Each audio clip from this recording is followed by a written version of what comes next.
Hello, good evening, viewers. Welcome to another Poliso talk show. It's another Tuesday, by the way. We are very much happy to be back, and it's the last Tuesday of the month of June. And on that note, we say again, wherever you might be around the world, thank you so very much for being there. And as always, for being with us when we talk about security matters in the Gambia. And we are coming to you live from our main studios in Banjul. And this is Africa TV with the Gambia Police Force, bringing you, of course, a special edition where we talk about, like I said, security matters and all other issues or matters that also concerns you as Gambians, wherever you might be around the world. So thank you so very much for coming along. mbokk yi ñu ngi leen di nuyu beneen yoon fii ci Africa TV ñu maat mbégte beneen yoon dellusiwaat fas yéene àndaat ak yéen ci beneen jotaay comme ni ñu koy defee saa su ne talaata bu nekk bu waxtu bi jotee juróom-benn waxtu ci ngoon ba juróom-ñaari waxtu ñëw ñu ànd ak yéen ñu waxtaan wàllu kaaraange réew mi ànd ci ak Gambia Police Force loolu nag mu nekk mbégte lool ndax xam nañ ne lu am solo la saa yu nekk ni ñu ñëw. ñu ànd ak li nga xamante ne ñu yore kaaraange réew mi loolu day am solo pour ñu waxtaanee ko saa su ne comme talaata bu nekk bu waxtu bi jotee di ñu ànd ak yéen ñu gërëm la nag bu baax a baax saa su ne ci safo bi waaye tamit ci kóolute bi ni ngeen di ànd ak Afrique toujours suñu ay jotaay waaye surtout jotaay bu am solo bi le di leen wax jërë ngeen jëfati ci loolu tey incha allah xam ngeen ne bu doon yéen a ngi doon ànd ak ñun talaata bu passé ñu ngi doon waxtaan ci ponk bu am solo ci point bi nga xamante ne mooy bu am solo ñu jàpp ne tey dina am solo wala amati solo ñu continuer waxtaan boobu ndax gis nañ feedback bi ak réaction ñu bari ci yéen bi ngeen ci am mu nekk la am solo mooy wàllum li nga xamante ne mooy tafaar wala sàcc bi nga xamante ne mu ngi xew ci biir réew mi ñi nga xamante ne mooy defkat ñaawteef yi léegi dañ ci dee profito ñu def si yu doy waar ñu ànd si nag Gambia Police Force pour war cee yaataan waxtaan bu am solo. comme saa su ne ki ma ci ànd wala boog ñi may àndal ci jotaay bi mooy ku yore kaddu police bi mooy police PRO superintendent Lamine Ndiaye ñu nuyu ko bu baax a baax moom mu ngi nii ci studio bi of course ak tamit ki nga xamante ne moom moo jiite anti crime unit bu Gambia Police Force mooy chief superintendent Mamadou Sow moom tamit mu ngi nii ci jotaay bi ñoom ñaar la ñu àndal ñu waxtaan wàllum kaaraangi réew mi ak tamit jéego yi nga xamante ne Gambia Police Force mu ngi koo jël pour gis ne ñëpp ñu ngi ci jàmm waaye tamit nekk ci dal dana am solo bu baax Pierre, once again it's another Tuesday and it's always good to have you back and thank you very much for joining us again and just allow you to say hi to our viewers. Thank you so much, Amadou, once again. Like you have said, we still extend greetings to our esteemed viewers of this very important program, and to say to them that the Gambia Police Force, from the Office of the Inspector General of Police, is extending greetings to all the viewers and followers of this very important talk show. And like you have said, we will continue with discussions centering around theft, burglary, breakings, and stealing, because this is a very important issue for us, especially when it comes to crime situation in the Gambia, because most of what reports that we have at our various police stations boils around issues that have to do with theft, burglary, and robbery and related issues. So which is why we will continue with the discussion today, and hopefully we should be able to look into more issues concerning that so we can be able to prevent. Well, absolutely. Well said there by the PRO, and of course it's going to be the part 2 if you like, because we have already the part 1, so we're going to widen the discussion today. Thank you very much, PRO. And of course on my right I have Chief Superintendent Mamadou Sow. Mr. Sow, good evening and thank you so very much for joining us, and by the way he's the commander of the Gambia Anti-Crime Unit. Okay, good evening. Thank you very much, Amadou. I am greetings to esteemed viewers. I am Chief Superintendent Mamadou Sow. You highlighted, I am the commandant of the anti-crime unit. Yes. We are here today to discuss on issues related to theft, breaking, and burglary. As we all know, these are some of the issues that we receive on a daily basis at our office. Yeah. So I think the discussion today will be fruitful when it comes to those areas. Thank you very much. All right. Thank you so very much, Mr. Sow, for that wonderful introduction. And by the way, just to say, wherever you might be, later on we'll, of course, open the lines for you to call in and have your say. And the numbers, of course, you can see them later on your screen. But for now, I will go straight to PRO. so we can start into discussion. Of course, last week we discussed about the causes and the role of the Gambia Police Force in dealing with theft in the country. Today, I just wanted to start with, should I say, let's elaborate more on the situation of theft in the country. Of course, we know it's a concern. Like you said, it is one of the most prevalent cases that you deal with at the level of the Gambia, of course, of your work or duties. So, yes, like I said, let's start around that angle also, because for me that is very, very important. Hence, it's the most common one. So we need to discuss how it's the situation of theft in this country. Very well. It's like you have said, we have a lot of cases dealing with theft and related issues. So it's like I have said in the other program, almost 75% or more of our cases that we receive on daily basis at the different police stations. In fact, it's across the country. So most of those cases are theft-related issues. The forms and the manners or the different ways in which it happens or occurs may differ here and there. But at the end of the day, it is all about theft. It's burglary, robbery, stealing, and like I said here in the last program, this happens in different ways. You have the manner in which you have done it will determine even the crime itself. If you have steal from an office, it is referred to as stealing by clerk or servant. If you have broken into people's house, then you'll be charged for the offense of breaking and stealing. If at night you go to do this and break into people's house, then it will be called burglary. So it's like the manners in which you have done this will determine the kind of offenses. But also importantly, also that determines the kind of punishment you also get at the end of the day. So importantly, we also want to get people to understand that the police is very aware of these dynamics, and that's why we investigate into these cases, and then we are able to establish elements of the offenses. And once the elements are established, so individuals get charged for those offenses and they get prosecuted for it, and also punished for that particular offense as well.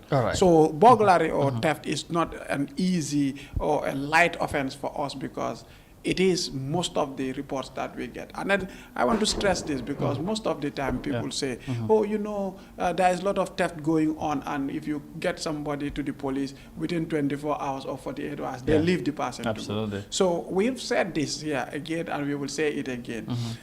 Importantly, it's also good for people to support in the prosecution, because it's not just about getting somebody and delivering the person to the police, but also supporting in the prosecution as prosecution witnesses.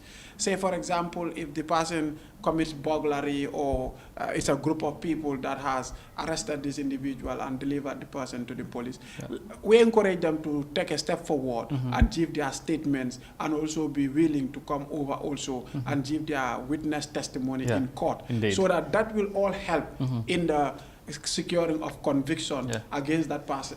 Because it's one thing to arrest somebody or to accuse somebody of theft, but you need to also have the evidences to prove that the person is guilty or otherwise. Exactly. Amadou, our experience is such that a lot of times people will clamor and they will, arrest individuals in groups, and then they will escort the person to the police station in groups and numbers, for instance. But once they get to the police station, they just deliver the person, and the rest of the people all fan back. They stand somewhere. You ask them to come and write their statement about what they heard, what they've seen, or what they know about that situation. They're like, no, I just saw people going, so I followed them. So at the end of the day, it's only the person whose property is stolen, and also the individual who committed the theft. So at the end of the day, these two individual statements alone, if that goes to the court, is some kind of like a 50-50 basis. And they said the benefit of the doubt goes to the accused person. And so if you see that person being left or cautioned and discharged also, then you might say the police left the person, but it is not the police. I was going to ask, how does the police deal with such situation? A group of people would, caught somebody and then bring him to the station, and then at the same time they want maybe justice to be done at the same time or that very moment. Now, of course, and you want to hear people come forward and testify, but these things sometimes, like you said, are difficult. So how would the police handle such cases?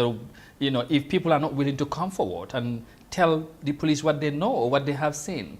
Very well. That's why it is subject to investigation. Because if there is sufficient evidence in a case, there is no need for any investigation. Absolutely. All you do is just proceed with the case to the court, and then the trial begins. But if people are reluctant to come forward and give evidence also, then the police will have to further investigate to get more evidence, and then so that this person can be put before the court. And one constraint that we usually will have is we have 72 hours to keep somebody assisting us in an investigation. That's what the law says. That's what and the the law police says. have to abide by the law. And we have to abide by it. Absolutely. So within that 72 hours, if we get ample evidence to prosecute the person, we'll have to proceed. If we don't, we still have to proceed, or we set the person on temporary police bail to report and while the investigation continues. Now here is the problem. When you set this person on bail, the next day is like, oh, he gave some money to the police and they have left the person to go. Actually, most of the time that's not the case.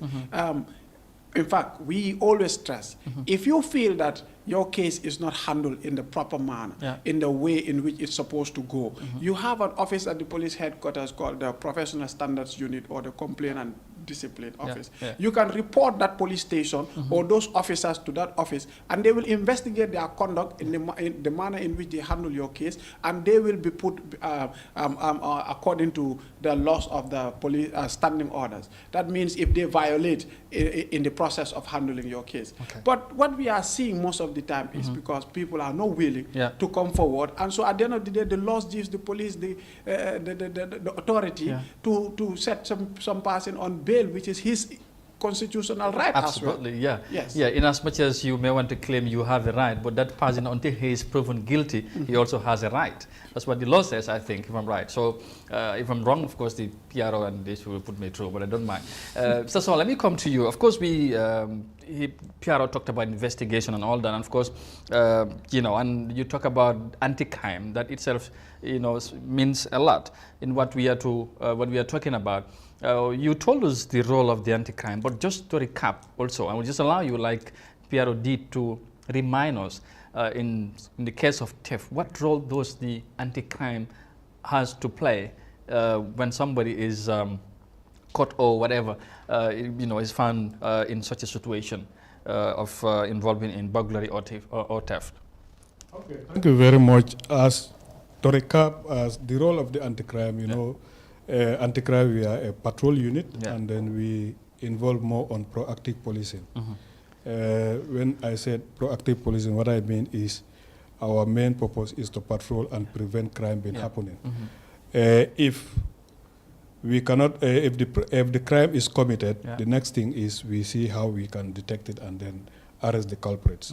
So a crime like theft, when it is reported or when we come across a case that involves theft or somebody's property is being stolen, we do investigation.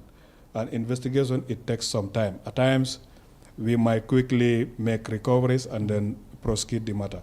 But some cases, for example, a break-in has been reported, the first thing that we will do, we will try to go and visit the crime scene. And when you visited a crime scene, you gather some evidence. And when you come back to the office, you must take statements. And once statements are taken, files is been prepared and sent to the investigation department where they will take up the investigation. In some cases, you may have a suspect.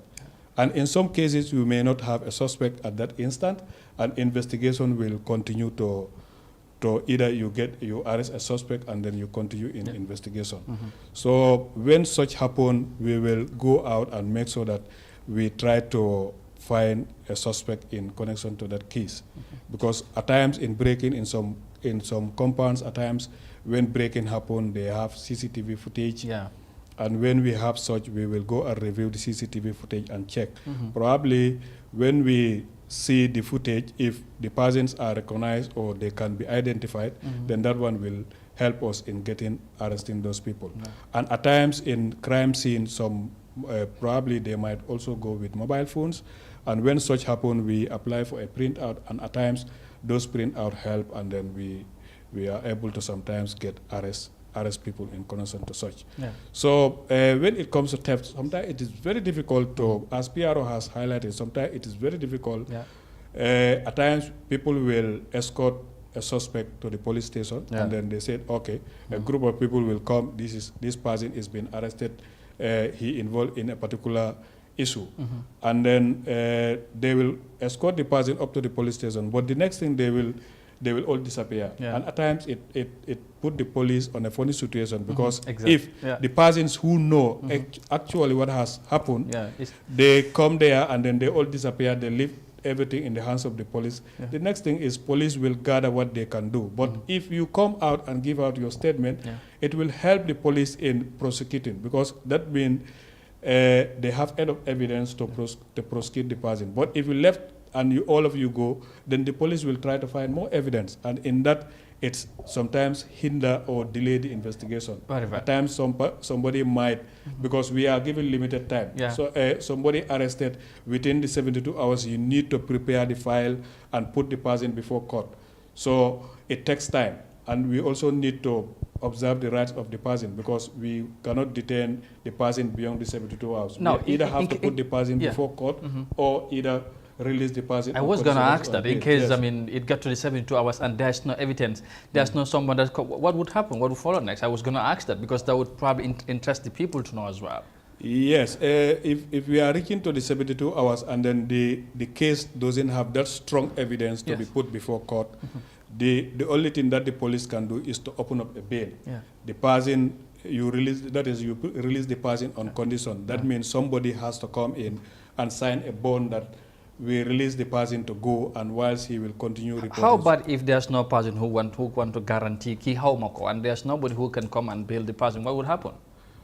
Of course, the law also gave us that mandate to put the person on court on a holding charges. Okay. Because at times when you don't have enough evidence, or you do not complete your investigation, you can take the person to the courts, and then a holding charge will be read before him, and then the courts will decide. Either they will open a bail for the person at the courts. If he meet the requirement, then he will be put on bail. If he doesn't meet the requirement, probably he might be sent to remand whilst the investigation will continue. Okay. Yes. Great. Now, I'll come back to you in a moment to talk about your patrol movements and all that. But Piero, he also highlighted on the challenges that you face with regards to people coming forward and testify, give evidences.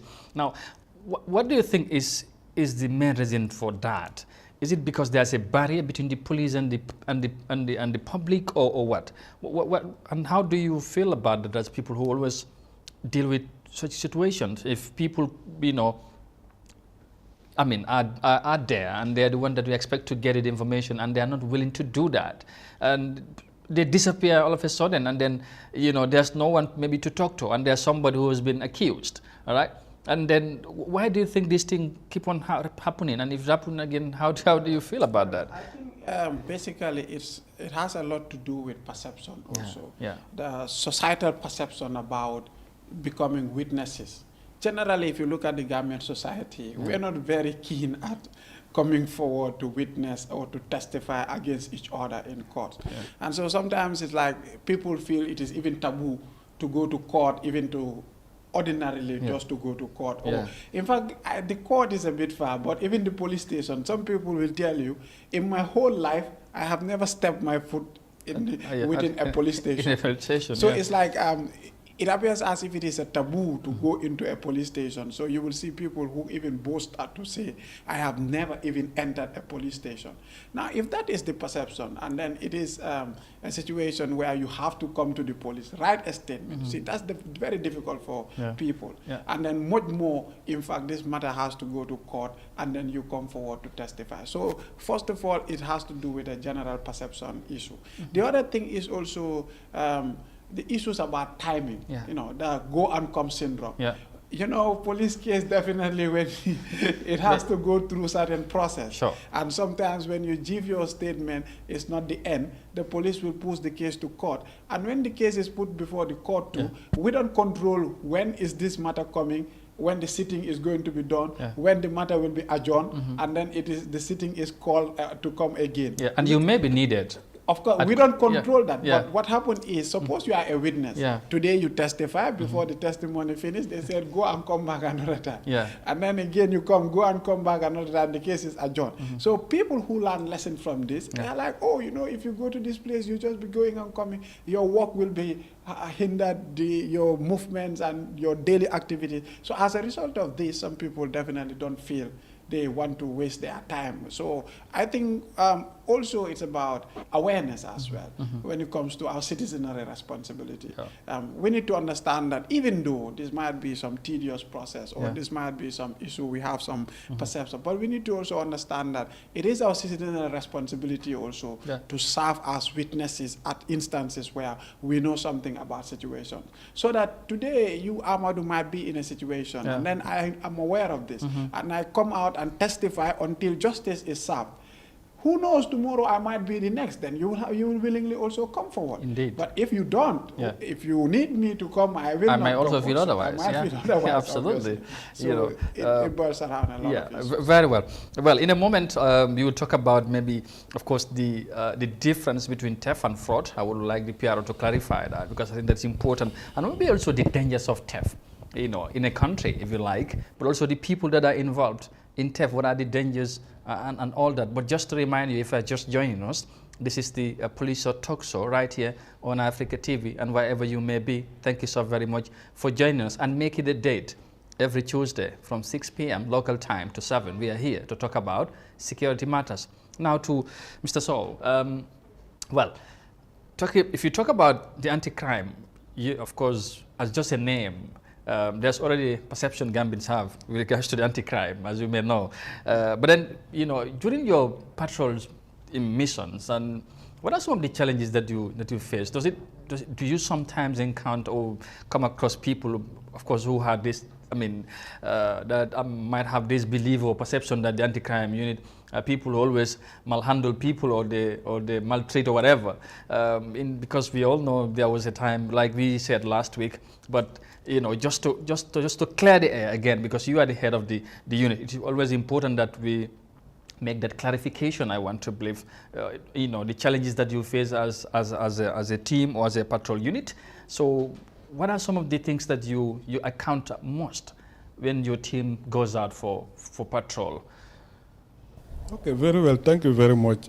When you said challenges might be many, but I'll just have to highlight few among them that we encounter when we go out on patrols. At times, situations might happen, and then we might be called to come and attend or come and rescue certain situations. Okay.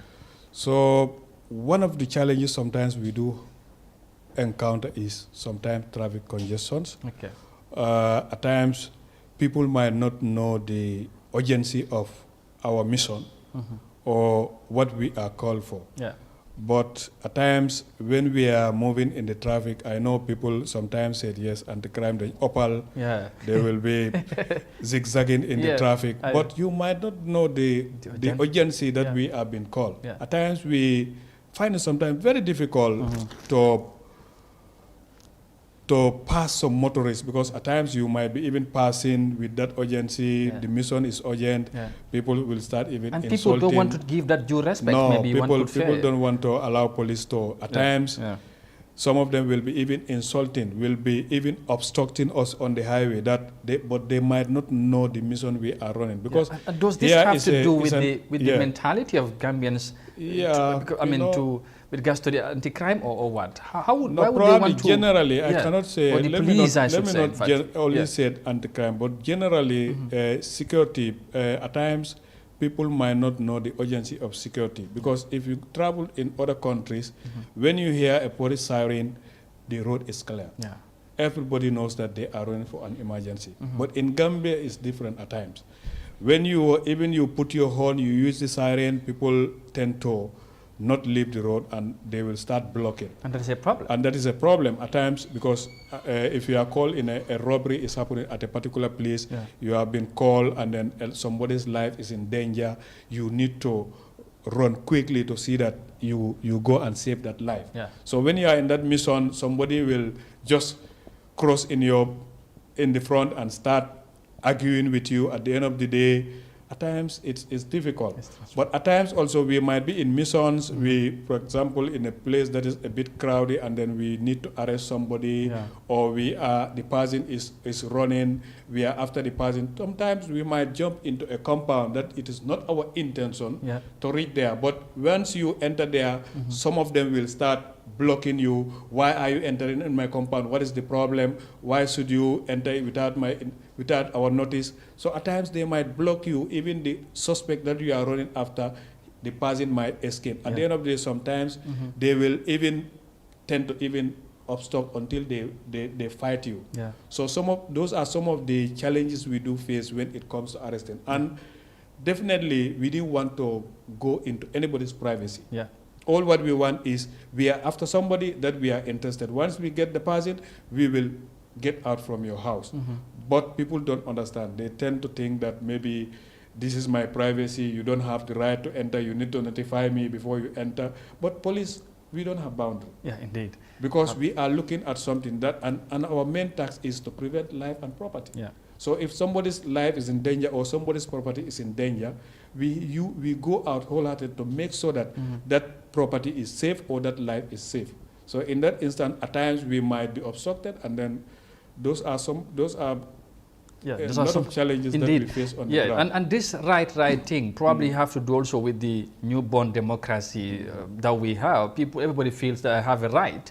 And sometimes you want to go beyond your own right, and you might not know. Of course, where your rights end, that's where another person's right starts. Absolutely. But we are always cognizant of your rights, because definitely this newfound democracy doesn't say go and commit crime, go and obstruct police officers, go and disturb even the peace around. Because people have to understand, in a public place, there are certain things that if you do, you can be arrested and charged for breach of peace.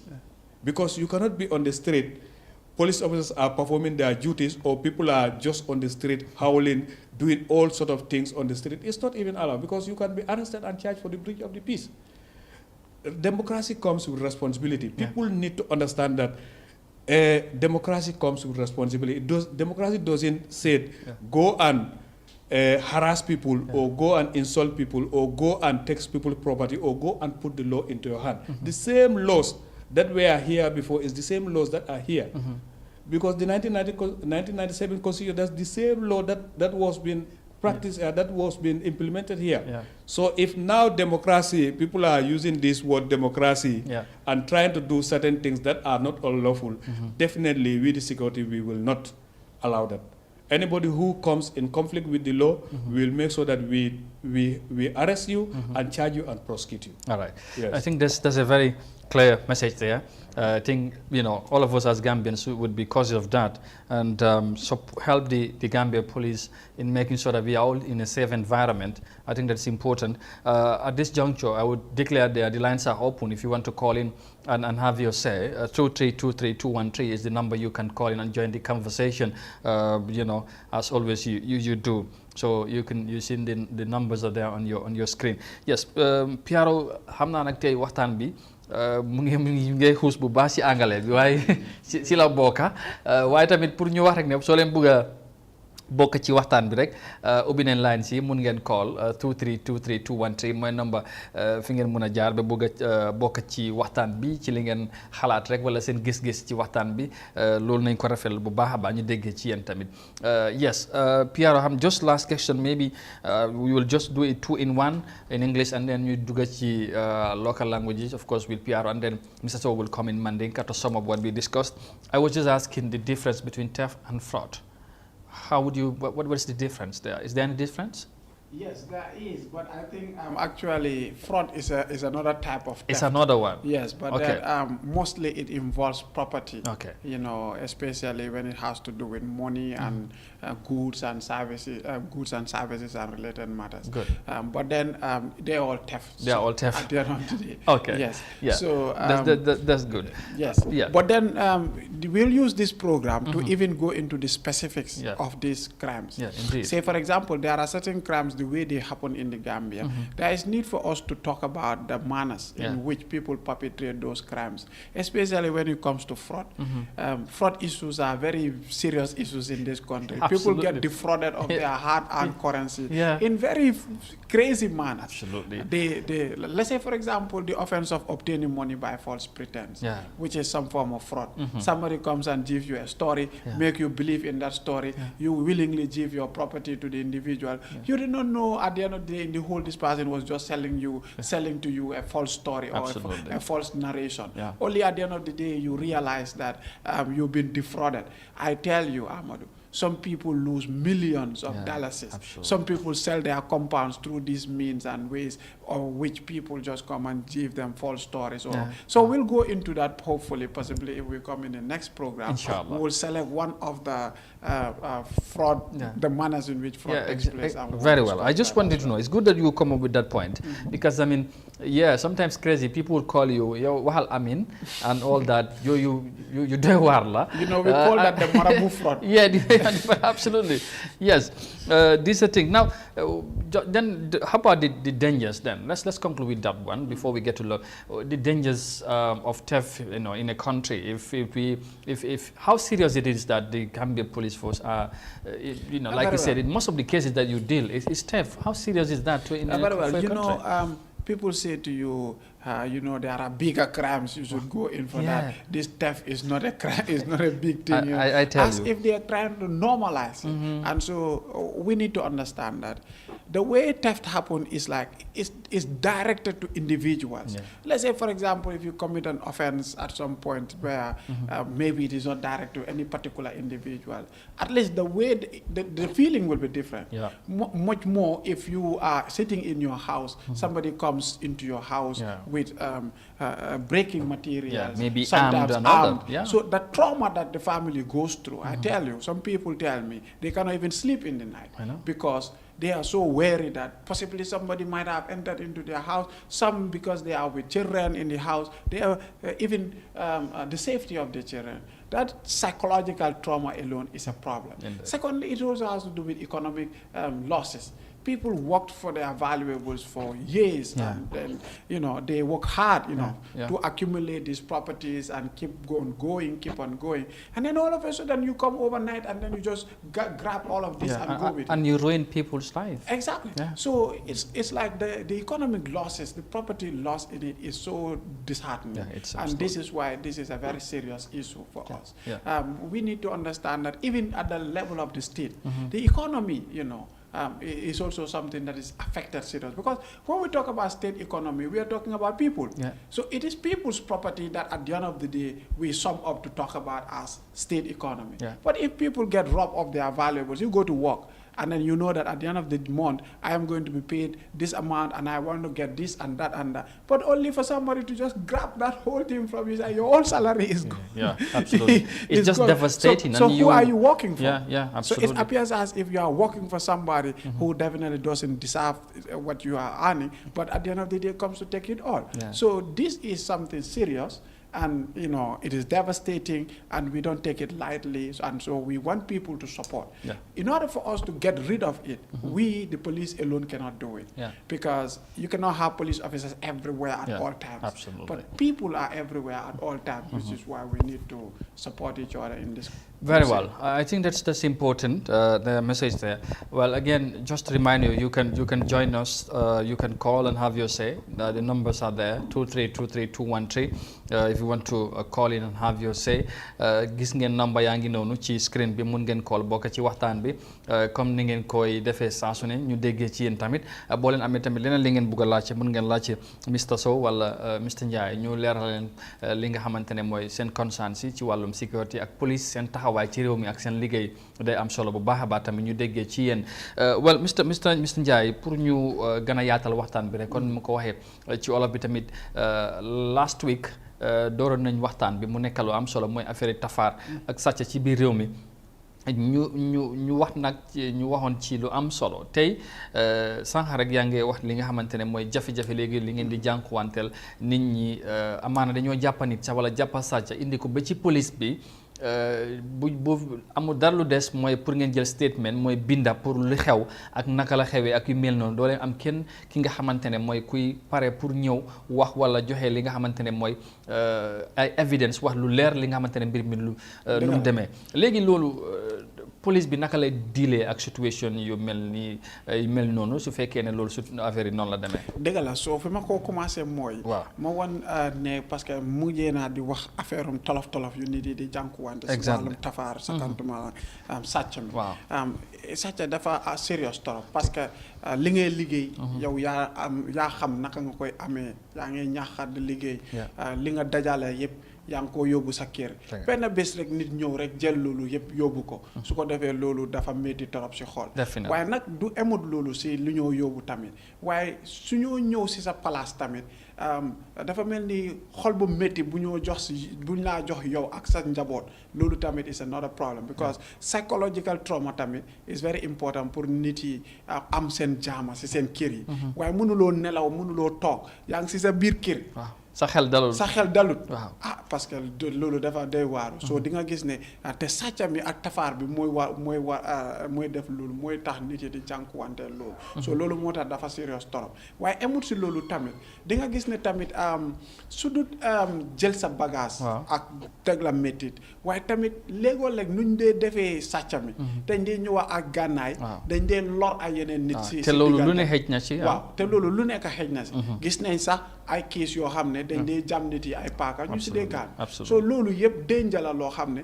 li la ko teg mooy tafaar bi ak mooy sàcca bi soo loolu am na solo trop moo tax ñun policier ñun xam nañ loolu moo tax wàllum tafaar sukantuma su demee sàcca loolu ñun duñ ko dee jëlee caaxaan waaye am na solo li nga waxoon mooy serne mi pour ñu mun a téye sàcca bi ñu yóbbu leen si àttekaay bi ñu teg leen loi ñu am duma yuñ war a am si punishment foog nit yi ñu jàppale police yi ñu ñëw ñu génn di joxe seen kàddum sernday su ñu yóbbee kii si àttekaay bi wax yi si àttekaay bi ñu ñëw tamit ñu joxe seen kàddu yi lañ si gis lañ si yëg lañ si xam ñu wax loolu noonu parce que comme ni nga ko waxee nga gis ay mbooloo ñu téye ab sàcc ñu ne dafa sàcc xar wala béy wala télé wala lu noonu ñu gaadu ko ak loolu yëpp ñu isi ko ba police station ñu ne diw sangam lii la sàcc ñoom ñëpp ñu génn ñu dem taxaw si buntu police station feesal fa tepp waaw léegi soo ne kaay lañ binda statement parce que yéen mi ñëwoon foofu noonu duñ leen mën a gaadu yéen ñëpp ñu yóbbu leen si ATK bi pour ñu jël ay statement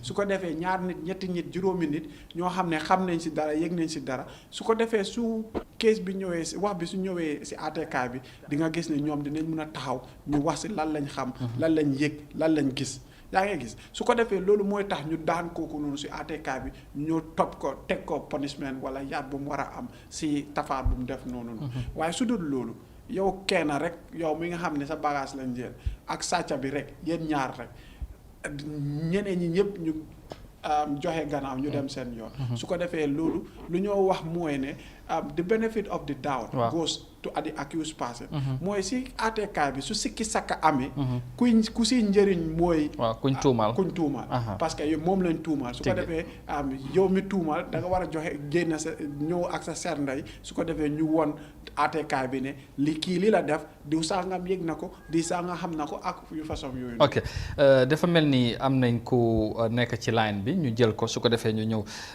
ci Mr Sow hello caller.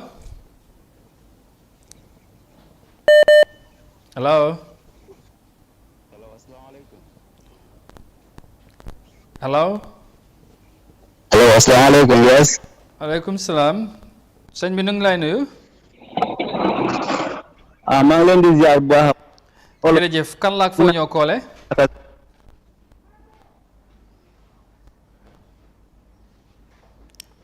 Hello.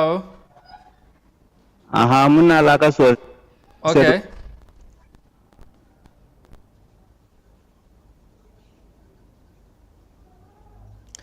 Hello.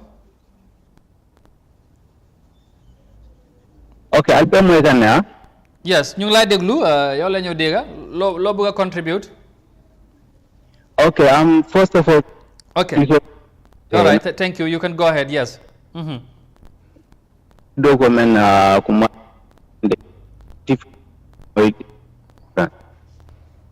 Okay. Okay, but there uh,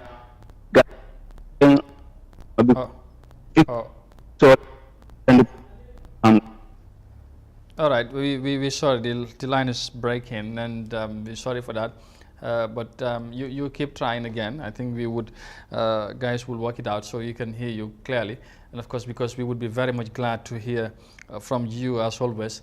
Loolu day am solo bu baax ñu déggee ci yéen tamit ci waxtaan bi kon ni ngeen koy defee saa su ne number si yaa ngi noonu rek 2323 213 mooy fi ngeen mën a jaar bokk ci waxtaan bi ku doon try noonu ñu ngi jégalu line bi taxaw koo leer noonu waaye you can still try back.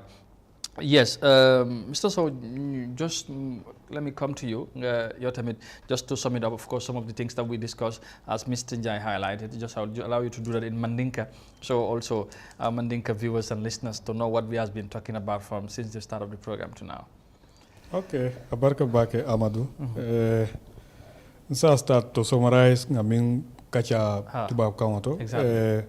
Anti-crime la doko na fana doko momenti ko nga commence nyamen dolla doko momenti wolon ka patrol wolon ka murum ka crime nying gibe ko nga fo nyamen anti crime proactive policing unit leti mi ya lonko nka trial ka patrol ka gibe ko ka mexo ko tafaro manke o natara ko tafaro fananketa nga try nga gibe mbe mi ya kemba aras la nyamen so na duko kono fana nka investigation kele wala nintara duko la nga mo arrest mi yalon ko ay kuke wallahi reporto ko mi yalon ko mo ay suñaro ke so ni wo futata na dulato nka kiskisiro leke andon kiskisiro kono fanan ko nga fo nyami piaro ya fo nyami ise moje ay ta dulato ya arrest nang mo jamal ya mutana ya samba fo police station oto den ni futata police station oto ni natata fo pour ka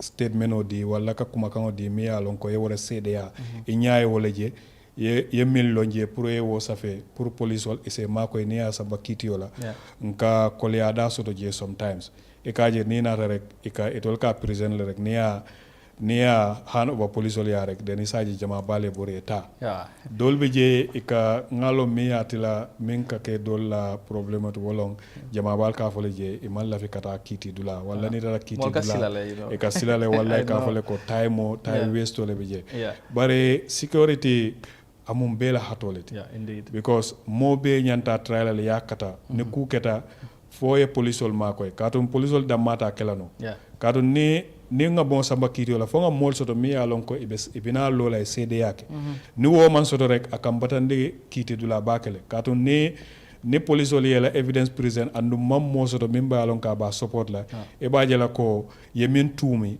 wala be gana sembo soto la kiti dula at the end of the day buso mi nyanta lala ki mi ku kuronke askeno a buso tina lala noje katung ne kumo man koy anyanta koy la nyaming. Okay, let me interrupt nga caller sort of line also.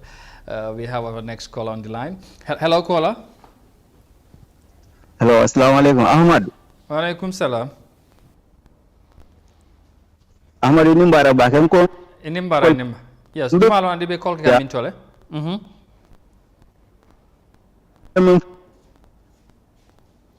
Yes. nka fele ko business entity as Yes. Well, the line be tahu call there no, I don't know what's the issues, but is he try now? When you call back, but the line is not struggling somehow. I don't know what's the problem today, but yeah, we try and see if we can get the line work, so because you can call in. Yeah, Mr. So just is he continuing? Yeah. Woka polisol batande la doku dulato la kiti dulato bakele. So ni mole ale mo muta mi alon kai fenke wallahi kulon kuto mi sunyaro min kete kulonje aka kumale na yemil lonje yafo woka polisol makoy bakele.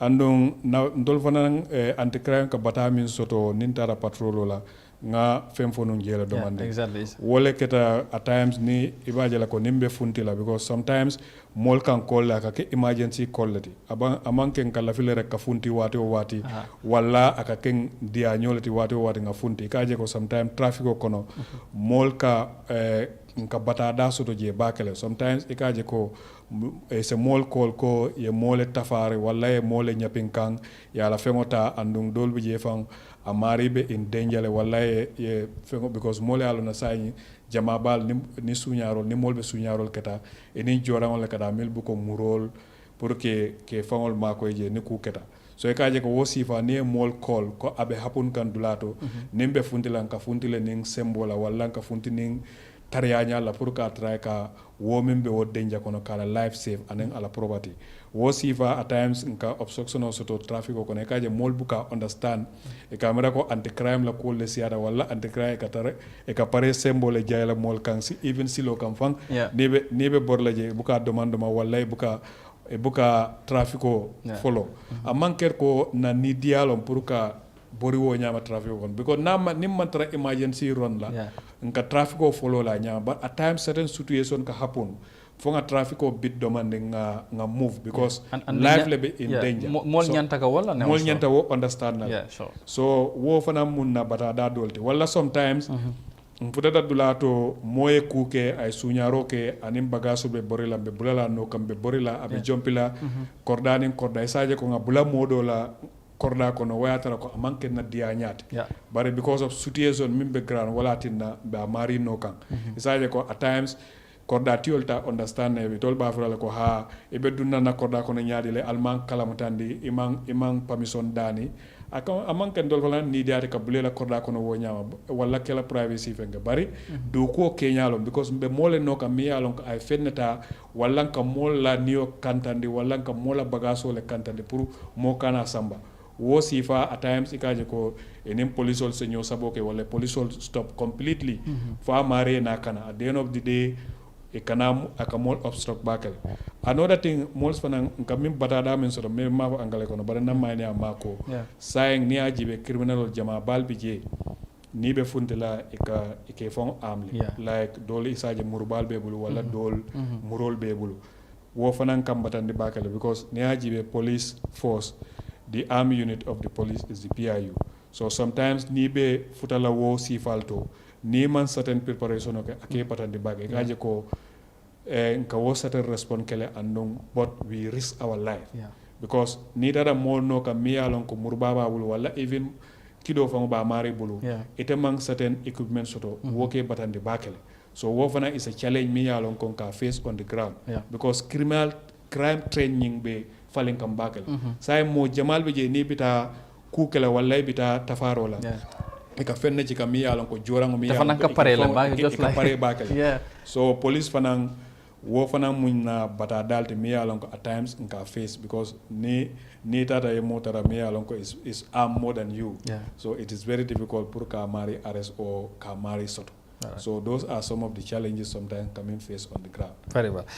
Very well explained, and I think that's clear. Thank you very much, Mr. So. Wasenayata Bakele. I think that's clear. All right. Suma manding ka bilego le mo ko de buga test. Ang guy hamna am si yow de graw whether su ko defé rek ñu there was a point ma bëggoon a ñëw sax PRO of course the risks that are involved. Mr. Joe had just highlighted that sometimes police dañ dey face risks, but most of the people also ñi nga xamante ne dañ dey risk. I think there's also a risk for somebody who want to go out there and get into somebody's house nga dugga ci néegi jàmbur te yow mi fa dugga buñ la fa téye lu nekk mun la ci dal loolu nga ci mun a indi ci leeral tamit xëj na sax du am ñàkk ki nga xamante ne mu ngi seetaan da léegi dégg naa gars yi dañ dee profité ñu déglu police yi ñoom tamit lan la ñoo wax ñu xam naka la ñu waaw loolu moo tax am na solo trop di nga gis ne tafaarkat yi foog ñu waxal leen ñoom tamit ñu xam ne law enforcement mooy ñun tamit suñ pexe yi yëpp si arrêté tafaar yuy xew si dëkk bi dafa mel ni waaw am nañ Kola ci line bi ñu seet ndax kii dañ ko am wala des lucky Kola hello Kola. Hello, assalamualaikum. Waalaikum salam. Again. Yes. My name is Sentura Singh. jërëjëf ñu ngi lay programme fay bi kan la ak foo ñëw koole. programme bu nekk di dem gaam pour ma laaj maa lay calling from US. all right ok ñu ngi lay déglu. maa dégg. waaw ñu ngi laa dégg bu baax a baax yow la ñuy déglu sa contribution bi. ok. yes my contribution police ñëw when you come to security. Métti na trop. ok. necessary materials necessary ñun de doomi réew mun a dimbali because ñoo musu ñoo xam.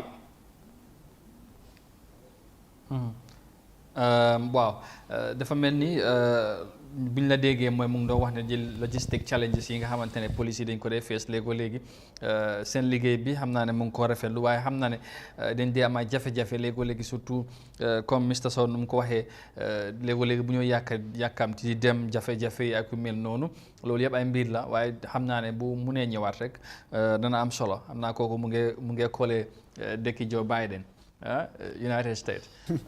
waaw dégg la Amadou comme ni ma doon wax rek ñuy def tafaar bi ñoom si seen boppa ñu ngi dugal seen life in danger. parce que yow yaa ngay dem si këri jàmbur xamuloo foofu noonu. kooku lan la amee si këram xamuloo ko.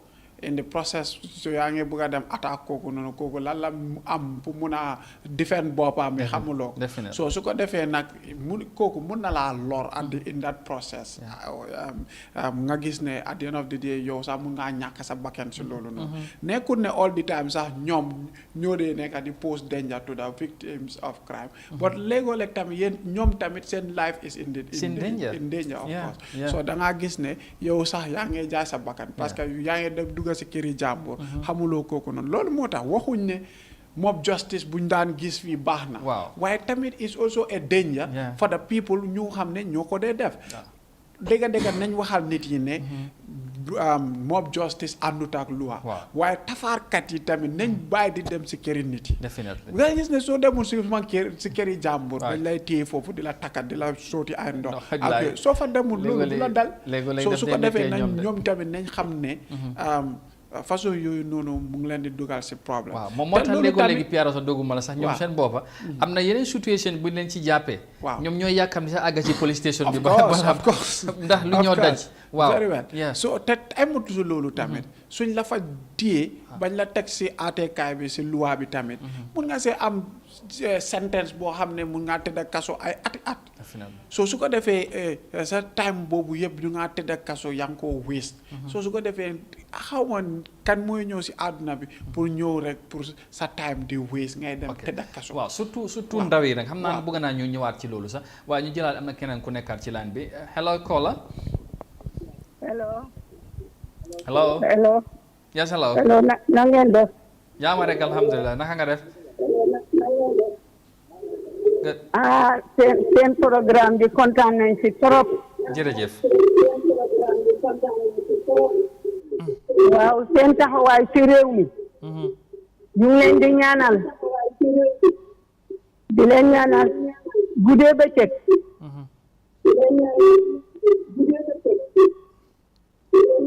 waaw ñu ngi laa dégg seen liggéey bu métti la jërëjëf police waaw wàññil télé bi tuuti rek am yaay waaw am doom am famille ñoom ñëpp dañ volontaire pour dimbale réew mi waaw soo mënee wàññi télé bi tuuti rek ñu dum laa dégg bu baax waaw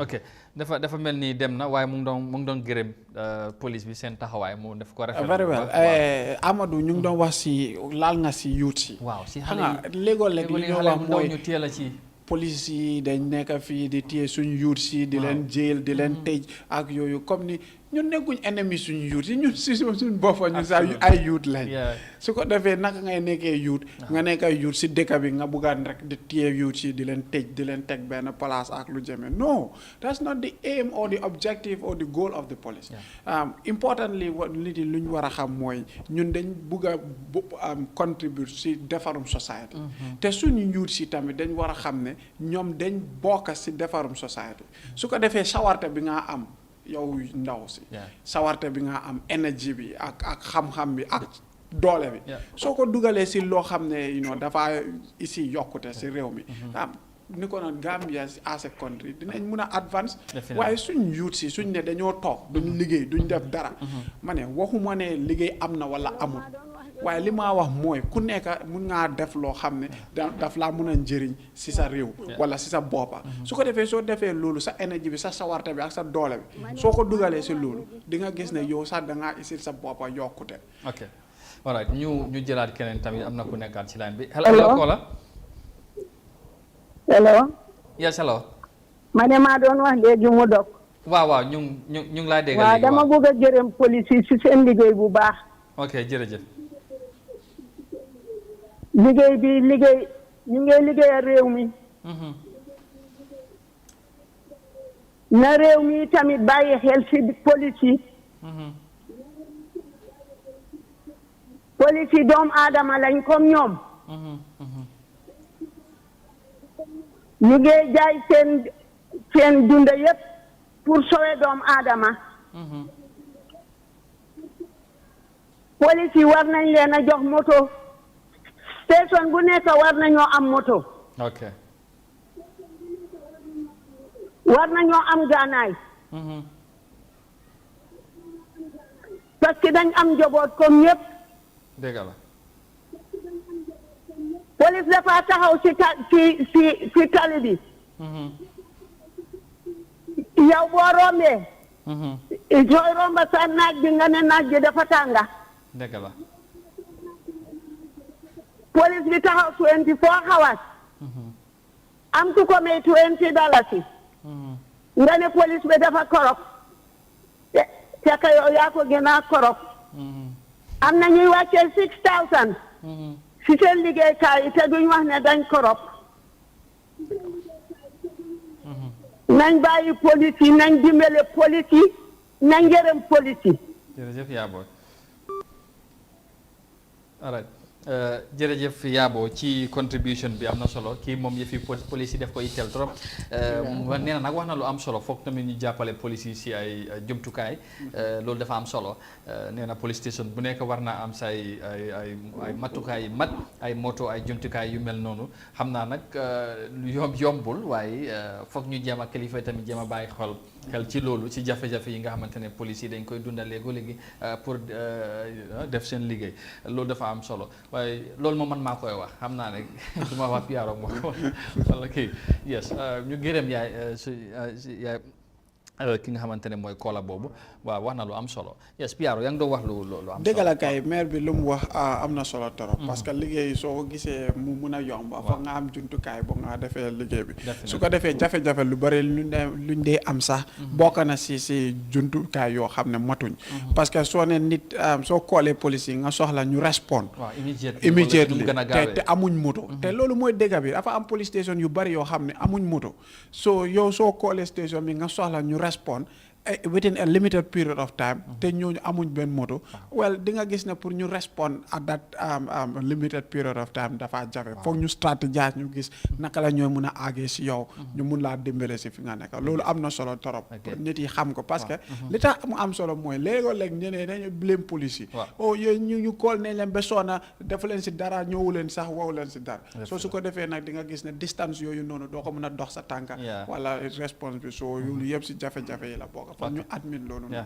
waaye important li tamit ñu ngi wax nag suñ youth si nañ try nag ñoom tamit ñu change jikko yi parce que luñ dee gis fii mooy dafa doy waar nga am ñoo xam ne dañ dee toog duñ dee def dara duñ liggéey duñ def dara waaye nag su guddee nit yi duñ mun a nelaw ñu ngi jom si soo ne doo liggéey tamit nga toog tamit nga téye sa bopp waaye doo liggéey doo def dara doo def tous waaye nag nit yi suñ tëddee si seen kër yi duñ mun a nelaw yaa ngi dugga si kër yi jàmbur yi yaa ngi jël ay marto ak ay kuroba ak ay jumtukaay yi kapentay soo munee dugga si kër yi jàmbur with that skills with that knowledge because te sàcca bi nekkul ne rek da ngaa dem rek jël foog nga exhibit some skills nga yëngatu tamit foog naa soo jëlee xarañteef bu garaaw moo ci nekk soo amee knowledge boobu noonu nit yi suñ nelawee buntam nu mu dëgër dañ dee mun a fexe pour ñu ubbi ko suñ munee am xam-xam yooyu noonu wala fence nu mu gudda dañ ko dee mun a scale ñu ñaay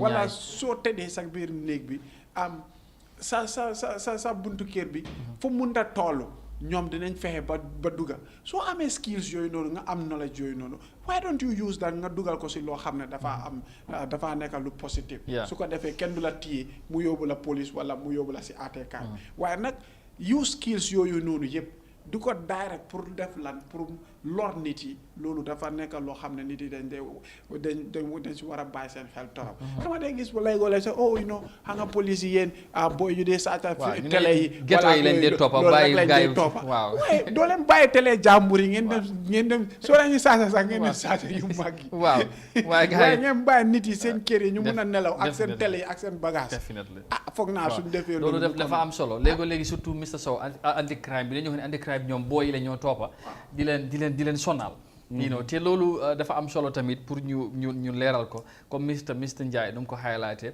as much as ne ndaw yi bulk of the Gambian population about 60 to 65% ñu ne ay ndaw lañ are young people so they also have a role to play in this country loolu ku nekk xam na ko léegi tamit lan nga léegi ñu ne Gambia du dem Gambia dina dem wala du dem ndaw yi am nañ ci wàlla bu rëy sax te loolu ñun ñëpp ay ndaw lañ moo tax ñu ko wax so surtout na ci issue of the anti-crime with the youth foofu bëgg naa nga ñëw fa tuuti rek and you clarify that in Manding xam naa boobu mooy nekk final round bi comme Mr Ndiaye nu mu ko highlighté rek just pour encourage youth si tamit ñu bàyyi xel ci seen taxawaay bu baax a baax. Okay, Amadou, wokumayata bakele because anti-crime sometimes nka mol mi muta jama balbe je youth solo o dinngol lo mi ya lon ko sabu ko isiyobe kabo sanji tannen saba kada fo sanji muwanning lulu fo muwanning say most of the people kamil arrest akatara wo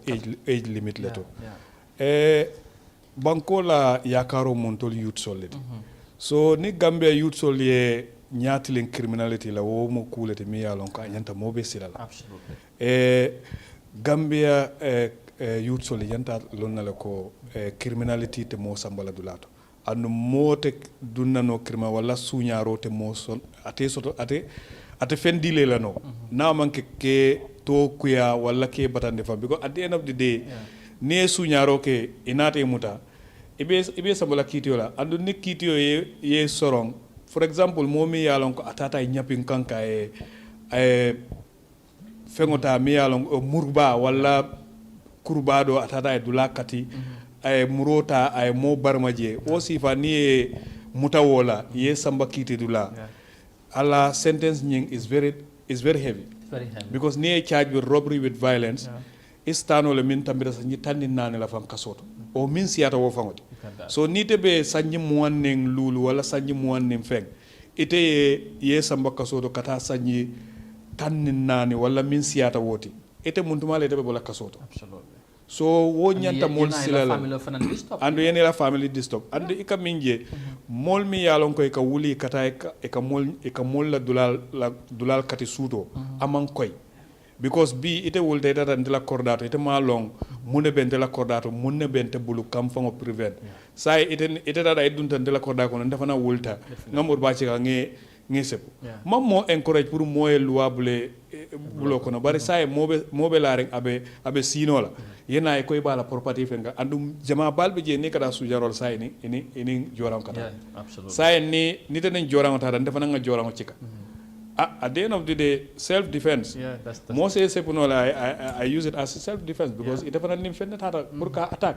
Need a force yama isa fengeno. So te be make advice la youth soldier ye fonyo sunyaro la and ye fonyo nyin sira fengola because nka jama bal min arrest nyin dindingol kono jama bal be je wokatara sira fengole ma Yeah. ida e drogole nyin drogo e kamin for ros nyin tablet o nyin jama bal ka wotale anu nyin dolomi e ka wafu nyin chip dolo e ka tale anu ne ata e ka tra sirare ne ine we mi ya lonko ise kuo ku keno Absolutely. so mbe is advice dangerous. fana ni min dila general public la ko mol sa lonko suñaro ntol nga min notice ko most of the time suñarol min ka ke suto aka kele ka bo talan saba kata fo talal lulu fo tala woro ma fam because jama balbe je nyin criminal jama balbe je ko time le target so ni momo ya lon ko ibe laring ise haklotu frank sino ngala diatale bare ni se fango set up no around 3-4 ise wuli no yela dula round ya jibe because at times definitely police te tarara no dula beto andun sa en kordal be nyamin yela kordal be fence ya be fence bunjango teng mose dunno jele ay dun konota bala kudo la police patrol timo e tambi ataka lamu dala fa mobe jele because noise te funtila so e kaje ko at times molse sa fa ko police patrol be mun tole bari patrol te tararo dula bi ta hanna tara ko fang patrol se tambino jela waya tara ko mari be konoto aba ke kan ite makalamu so ntebe min fana advice la molla ni be dawoda e be sutaren police station o minna try ye walla police station number soto walla e mola number soto je min ne kuketa e se quickly je call wol se patrol team o call because patrol team o katara round the whole night bari ndetara no dula beto bari ni man police station na number soto walla ite man any police officer number soto ni kuketa sometimes it is very difficult pour mo respond ikaje ko mose tara police station aman jam fala fan bari amala esola nombalo amang any person na nombalo je wo fan kamol batande bakele sometimes ni kuga dare ka fo ni natara non ko nga police la nombo so don sabe bari that is your own responsibility ni be dawoda I try the nearest police station yala nombata ay terrible. Okay. We have another caller on the line, maybe our last lucky caller for today. Hello caller. Hello. Yes, hello. Good evening. Yeah, I'm about the program. Yes, hello. Hello? Yes, hello. We are listening. Okay, ñu la dégg. Yeah, I'm going about the program. Okay. Yeah, program will be at that. Aparka baake.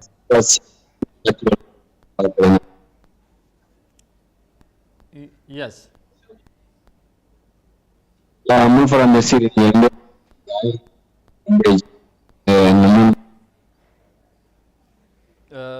Yes. All right, we lost the caller. Yeah, sorry for that. Yeah, just on a final note, I mean, you touched on a very important point because the amount of young people that are involved, but especially the minors, the ningol member